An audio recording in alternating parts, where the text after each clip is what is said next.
What is good, everybody? Gamer Critic back with yet another Why I'm Buying, and today we are talking about the next game attempting to throw its hat into the Souls-like ring, and that game is Wuchang Fallen Feathers. So Wuchang Fallen Feathers is the brand new Souls-like game from first-time developers Lenzi Games. It's releasing on July 23rd, 2025 for the PlayStation 5, the Xbox Series X and S, and PC and Windows. It is also coming to Game Pass on day one, which is worth noting. So why am I excited for Wuchang Fallen Feathers? And I promise you, it's not just for the thick thighs and sex appeal. At least it's not the only reason why I'm buying it. The other reason why I'm buying it is because it legitimately looks like it's trying to do something a little different in the Souls-like genre. Because normally I don't lose my mind for the Souls-like genre anymore. It's not for lack of liking them. I actually really like a lot of Souls-like games, but it's just a matter of complete oversaturation. I'm just burnt out. We get so many every year. I think this year alone we got like 2 or 3, and each one I thought they looked cool, but I just never got around to playing them. But I will admit, the more I see of Wuchang Fallen Feathers, the better it gets, because it looks like it's trying to shake it up a little bit. I mean, not too much, mind you. It's still a Souls-like through and through, so I'm not expecting something drastically different, but you know, just small minor changes. Like, for example, there's actually a story that I'm kind of interested in. I mean, it's still bare bones, because normally Souls-like and Soulsborne games, the story isn't the main focus, but you know, based on the story that we've seen and what we've been told, I'm actually pretty interested.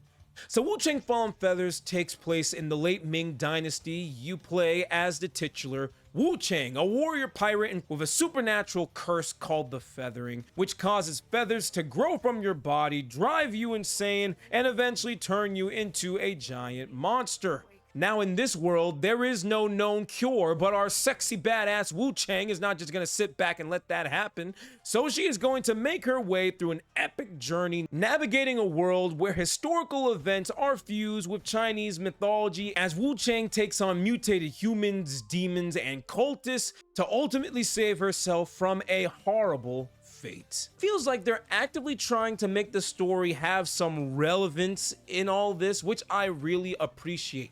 Like, for example, the director of the game, and I'm really trying to say this name properly, Zia Suyin. If I butchered that name, I'm so sorry. But he even says that the game is more about a phenomenon, about how dark and chaotic the end of a dynasty is. He says that for boss designs, we drew inspiration from Chinese history and culture, especially archaeological discoveries, as well as elements from Chinese mythology and folk story, which I just think is cool. I love it when games do this. I love to learn. So the fact that I'm gonna be able to experience real Chinese mythology in this badass action game with a sexy protagonist, that's a W. I like that. I find that really, really cool. And not to mention, it's gonna look good while doing it. The levels themselves are laser scanned ruins of several places in China. And the fact that we're gonna be seeing several other structures like this, not to mention just these gorgeous environments, all laser scanned and rendered on Unreal Engine 5, I mean, that does sound very promising. But stories, visuals, all that stuff is great, but let's be real, that's not what you come to a Souls-like or a Soulsborne game for, is it? You come to that for the combat. And this is honestly where Wuchang is really starting to shake it up. So like I said earlier, Wuchang Fallen Feathers at its core is a Souls-like game. So it's gonna play very similar to your Soulsborns and your Souls-likes, which by the way is okay. The reason why that style is so copied is because it's just fundamentally a good style. It works, it's fun, and you like doing it. But the combat of Wuchang, that's where things get a little different. See, unlike other Souls-like games, there is no universal parry or block button in Wuchang. So Wuchang Fallen Feathers is giving a weapon-locked defense system. So that means the weapon that you have equipped determines your defensive style at that moment. So Wuchang is going to be able to carry 2 weapons at a time, and some of those weapons are going to allow you to block, and only a select few weapons are going to allow you to parry. That's interesting, because that kind of adds that like extra layer of challenge to it. In Wuchang Fallen Feathers, you really have to commit to a certain style. And even if you don't, that kind of leads to a lot of interesting ways that you could experiment in Wuchang. Like, so you're fighting a hard boss, you can switch to one weapon that allows you to block a lot of heavy attacks, and then that one special easy attack, you can switch to your parry weapon and parry and get that opening. If Wuchang Fallen Feathers allows you to do that, that is gonna be very fun. Now, something for Wuchang that is exclusive to it is actually a really cool mechanic that is tied to her feathering disease. So in the game, and some of those skills are Skyborn Might. Skyborn Might are essentially your feathers, and the more Skyborn Might you build up by pulling off perfectly timed dodges, you can spend that might on feather combos, these really strong and flashy weapon skills. In fact, that is one really big thing I really appreciate about Wuchang.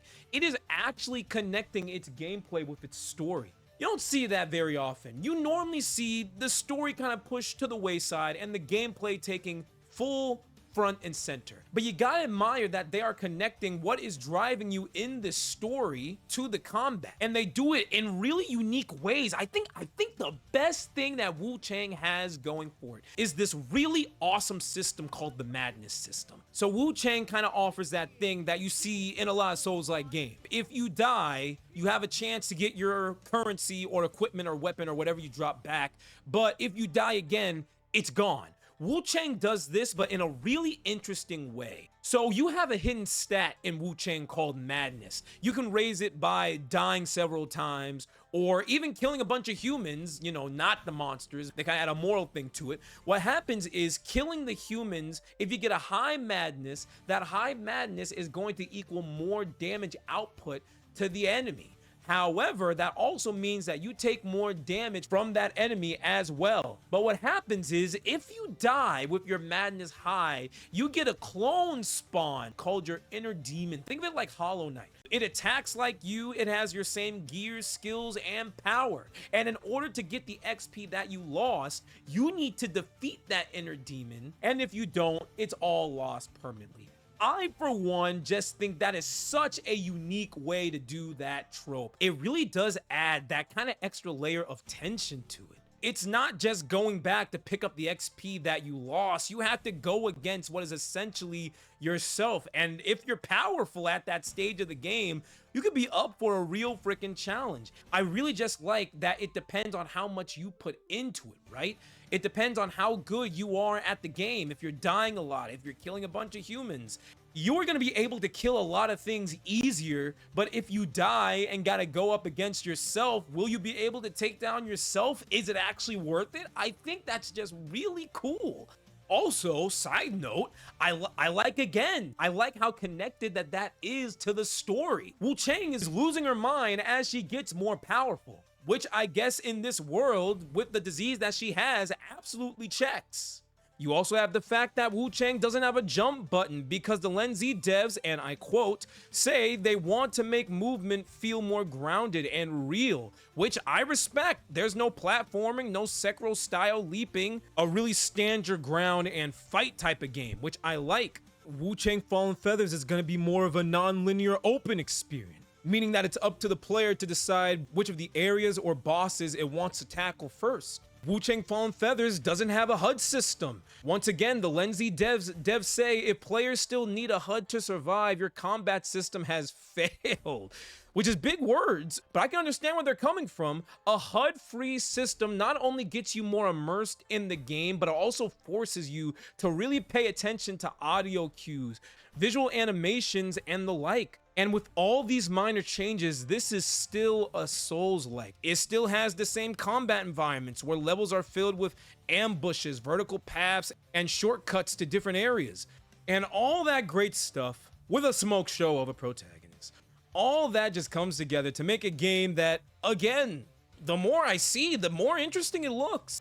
Just based off everything I've seen and everything I've learned about, I definitely believe Wuchang Fallen Feathers, in the same vein of Black Myth Wukong, it is clearly made by people who are passionate about what they are making. Now, I could be wrong. Wuchang Fallen Feathers could completely miss the mark. But as of now, I very much like what I am seeing.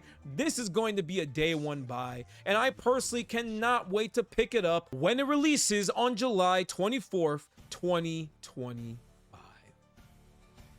And that's why I'm buying Wuchang Fallen Feathers. I just like it. It really looks like it's blending the classic staples of old Souls-like stuff while just adding in a few small changes and differences to really make it its own thing. I like it.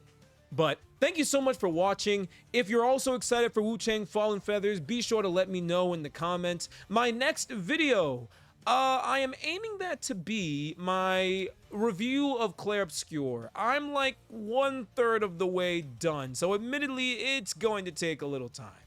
But stay tuned, I'm sure I'll probably make another Why I'm Buying eventually. Enjoyed the video, like and subscribe, it helps a ton. If you want to stay up to date with what I'm doing, you can follow me on Instagram, that's @TheGamerCritic.